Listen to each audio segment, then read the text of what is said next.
cycle de la maladie du sommeil commence par une piqûre de la mouche tsetse. Si la mouche pique une personne déjà malade, elle ingère des parasites avec le sang.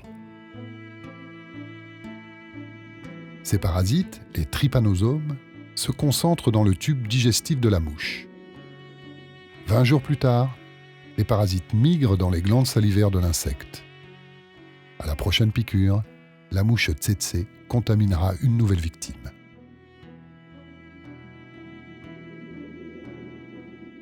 Le parasite entre dans le système lymphatique, puis passe dans le sang et se propage dans tout l'organisme.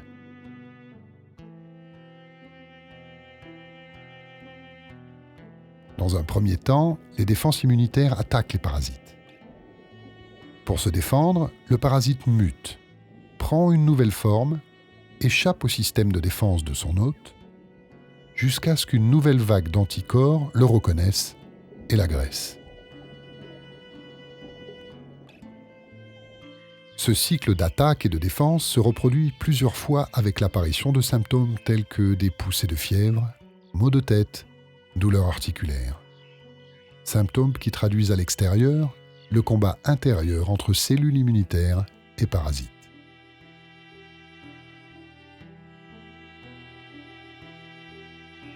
Mais ces symptômes sont parfois trop légers pour être détectés, alors que justement, c'est au cours de cette première phase que la maladie pourrait se soigner le plus facilement.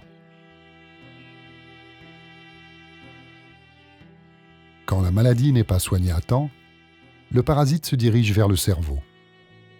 Un filtre protège le cerveau des agents pathogènes, des toxines et des hormones qui circulent dans le sang, la barrière hémato-encéphalique. Mais le trypanosome réussit à la franchir. À ce stade, comme la barrière hémato-encéphalique bloque aussi certaines molécules médicamenteuses, la maladie est bien plus difficile à soigner.